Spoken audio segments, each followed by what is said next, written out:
السلام علیکم ورحمۃ اللہ وبرکاتہ۔ دیکھیے، یہ ہوتا ہے انصاف اور یہ ہوتا ہے نیائے، اسے کہتے ہیں نیائے۔ دیکھیے، عدل و انصاف ایسا ہونا چاہیے کہ چار لوگ یاد رکھیں اور کام ایسے ہونے چاہیے کہ مر کے انسان زندہ رہے۔ ایک واقعہ ہے کہ ملزم ایک 15 سالہ لڑکا تھا، ایک سٹور سے چوری کرتا ہوا پکڑا گیا۔ پکڑے جانے پہ گارڈ کی گرفت سے بھاگنے کی کوشش کی، مزاحمت ہوئی اور مزاحمت کے دوران سٹور کا ایک شیلف بھی ٹوٹ چکا تھا۔ جب اسے عدالت کے سامنے پیش کیا گیا، جج نے فرد جرم سنائی اور لڑکے سے پوچھا کہ کیا تم نے واقعی کچھ چرایا تھا؟ تو آگے سے جواب آتا ہے، بریڈ اور پنیر کا پیکٹ چرایا، اس کا میں اعتراف کرتا ہوں۔ جج صاحب پوچھتے ہیں کیوں؟ جواب دیتا ہے مجھے ضرورت تھی۔ بہت مختصر جواب۔ جج صاحب کہتے ہیں خرید لیتے، تو جواب دیتا ہے کہ پیسے نہیں تھے۔ جج صاحب پھر کہتے ہیں گھر والوں سے لے لیتے۔ بچہ جواب دیتا ہے کہ گھر پہ صرف ماں ہے، بیمار ہے، بے روزگار ہے، بریڈ اور پنیر اسی کے لیے چرائی تھی۔ وہ پوچھتے ہیں تم کچھ کام نہیں کرتے؟ جواب دیتا ہے کرتا تھا، ایک کار واش میں تھا، ماں کی دیکھ بھال کے لیے ایک دن کی چھٹی کی تو نکال دیا گیا۔ جج صاحب کہتے ہیں تم کسی سے مدد مانگ لیتے؟ جواب دیتا ہے کہ صبح سے مانگ رہا تھا، کسی نے مدد نہ کی۔ جرا ختم ہوئی اور جج صاحب نے فیصلہ سنانا شروع کر دیا۔ چوری اور خصوصاً بریڈ کی چوری بہت ہولناک جرم ہے، یہ جج صاحب کہہ رہے ہیں، اور وہ کہتے ہیں کہ اس جرم کے ذمہ دار ہم سب ہیں۔ عدالت میں موجود ہر شخص مجھ سمیت اس چوری کا مجرم ہے۔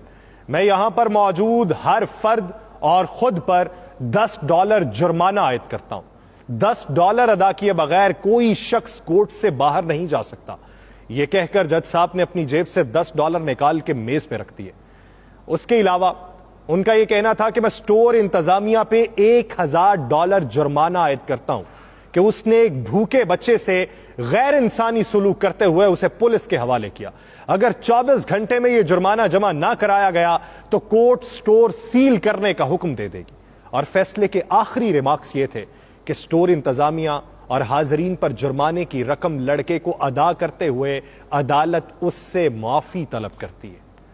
فیصلہ سننے کے بعد حاضرین تو اشک بار تھے ہی، اس لڑکے کی تو گویا ہچکیاں بندھی ہوئی تھیں اور وہ بار بار جج کو ایک مسیحا کے طور پہ دیکھ رہا تھا۔ یہ فیصلہ میرے ملک کی کسی عدالت کا نہیں ہے، یہ فیصلہ فرنگیوں کے ملک کی عدالت کا ہے۔ شاہ والا کفر کے معاشرے ایسے ہی نہیں پھل پھول رہے، اپنے شہریوں کو انصاف ہی نہیں عدل بھی فراہم کرتے ہیں۔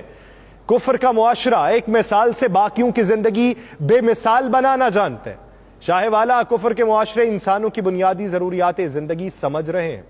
ہم جنہیں کفر کا معاشرہ سمجھ رہے ہیں وہ ہمارے نزدیک تو کچھ اور ہی معاشرہ ہے، اور اسے سہل کرنے کے لیے وہ لوگ کوشاں ہیں۔ اس معاشرے میں انسانی جذبات کی قدر ہو رہی ہے اور انہیں 4 لوگوں میں مجروح نہیں کیا جا رہا۔